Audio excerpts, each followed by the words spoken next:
Guys one problem solution series में ये question था जेई मेन 2022 का और ये पूछा गया था 28 जून 2022 इवनिंग सेशन का क्वेश्चन था।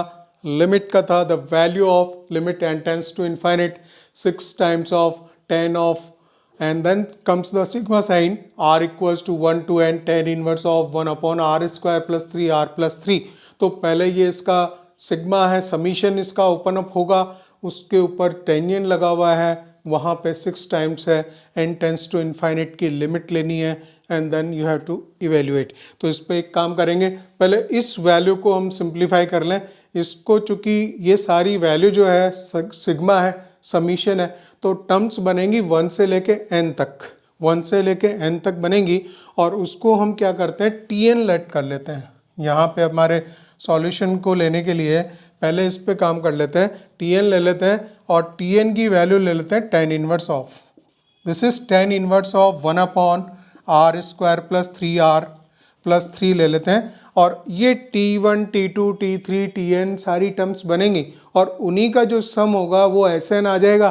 तो वो हम सिग्मा साइन से फ्री हो जाएंगे और उसके बाद उस पर 10 लगाएंगे और आगे वर्कआउट करेंगे। ठीक है, तो ये तरीका है। यहाँ पे आप एक काम करेंगे, इस चीज़ को आप जानते होंगे कि कैसे वर्कआउट करोगे। tan इनवर्स ऑफ 1 अपॉन, यहाँ पे ब्रेक ये करना होता है, तो ये ट्रिक आपने सीखी हुई होती है। देखिए r स्क्वायर 3r प्लस 2 लिखूँ मैं प्लस 1 लिखूँ, जो ये 1 है इधर आएगा और अल्टीमेटली इस तरह से लिखा जाएगा। देखिए यहाँ पे फैक्टर्स बनेंगे r प्लस 2 और r प्लस 1। तो पहले हम इसको ऐसा लिखेंगे, this is 1 plus r plus 2 factor है और r प्लस 1 फैक्टर है। ठीक है, इस जगह पे वैल्यू आपको इस तरह से लिखनी होती है। क्या 1 को हम ऐसा लिख सकते हैं r plus 2 minus r plus 1, तो ये परफेक्टली ओके राइट, ये लिखा जा सकता है। वो हमने इसलिए लिखा, tan इनवर्स था इसके ऊपर, so this is the tn, tan inverse लग रहा था, tan इनवर्स ऑफ दिस, ये ultimately tan inverse a minus tan inverse b का फार्मूला बन गया। तो इसको आप लिख दोगे tan inverse of r plus 2 minus tan inverse of r plus 1, ये हमने लिखा। अब यहाँ पे एक काम करेंगे, t1 t2 t3 सारी टर्म्स बना लेंगे, जनरेट करेंगे और एम यही होता है, अगर बीच में माइनस अगर डेवलप कर दिया है तो उसको जब हम ऐड करेंगे तो वो कैंसिल आउट करेगा और लास्ट वाली टर्म और फर्स्ट वाली टर्म बचती है, तो बहुत इजी हो जाता है। ठीक है, तो यहाँ से हम डेवलप कर लेते हैं t1 1 पुट करेंगे तो ये देगा आपको tan इनवर्स ऑफ 1 पुट किया तो tan inverse 3 minus tan inverse of 2 बनेगा। इसी तरह से t2 निकाल लीजिए, so this is the tan inverse of 2 put करेंगे, tan inverse 4 minus tan inverse of 3। तो बस ये मालूम चल गया कि कैंसिल आउट होने वाली टर्म्स नहीं है। लास्ट में मैं लिख देता हूँ tn। ठीक है, tn इसी को लिख देते हैं, r की जगह n पुट कर देंगे, so this is tan inverse of n plus 2 minus tan inverse of n plus 1। अब जब हम इनको ऐड करेंगे तो ऐड का मतलब वही है, हमारा Sn निकलेगा।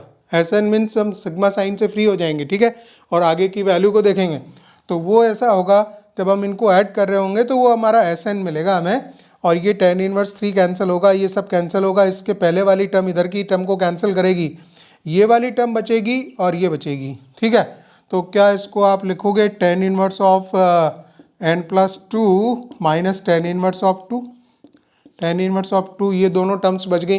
ठीक है, इनको उठा के आप Sn में यहाँ ले लेंगे। अच्छा, इस पे एक और काम करें, इनको भी मर्ज कर दें। अब tan inverse a minus tan inverse b का फार्मूला फिर लगा के मर्जिंग कर देते हैं, जिससे एक ही टर्म बचेगी tan इनवर्स की। तो जब tan इनवर्स की सिंगल टर्म बचेगी, tan इनवर्स के साथ 10 लगाएंगे तो वो हट जाएगा, नंबर फ्री हो जाएगा। ठीक है, तो यहाँ फिर फार्मूला लगा दिया जाए, tan inverse of this is n plus 2 minus 2 divided by 1 plus n plus 2 into 2, tan inverse a minus tan inverse b का फार्मूला।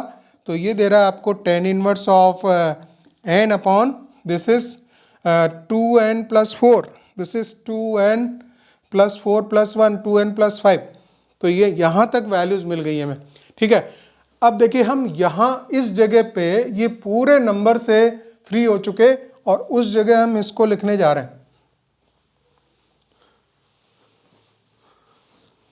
तो ये जो चीज़ें हैं बहुत ही क्लियर कट अगर आप देख पा रहे हो तो बहुत इजी लिखते हो, और थोड़ा सा स्लाइटली जो है पेशेंस के साथ लिखते जाओगे, कोई दिक्कत नहीं आती है। ये पूरा वर्क जो है यहाँ से लेके यहाँ तक का, ये आपका जो लिमिट था, limit n tends to infinite, जिसकी वैल्यू निकालनी थी 6 टाइम्स ऑफ टेन ऑफ था, वो हमने कंप्लीट क्लियर करके tan inverse of n upon 2n plus 5 लिख दिया। ये नंबर भी फ्री हो गया आपका, टेन इनवर्स ऑफ 10 से 10 भी हट जाएगा, ठीक है। तो वैल्यू क्या बची अब, limit n tends to infinite 6 times, चलिए 6 को बाहर निकाल दो, कोई दिक्कत नहीं है, और ये बचेगा n upon 2n plus 5। Now it is the easiest question in JEE Mains, right. तो हमें इनफाइनिट लिमिट में पता है कि जो हाईएस्ट पावर है उससे डिवाइड करते हैं, डिवाइड किया, अभी लिमिट मान लें पेंडिंग वेंडिंग होती है, तो यहाँ पे 1 से डिवाइड किया, 2 प्लस 5/2 आएगा, 5/n आएगा, ठीक है, और हमने n से डिवाइड कर दिया है, तो वैल्यू जो बचेगी वो आएगी इस तरह से 6, और यहाँ से बचेगा आपका 1/2, तो आंसर आ जाएगा 3, ठीक है। तो इस तरह से सी ऑप्शन इसमें राइट हो जाएगा, प्रॉपरली देख के यहाँ सी मार्क करके फिर काम ख़त्म करना। बहुत जो 5% ऐसे केसेस भी होते हैं कि यहाँ सब कुछ सही किया, वो ऑप्शन गलत मार दिया, ठीक है।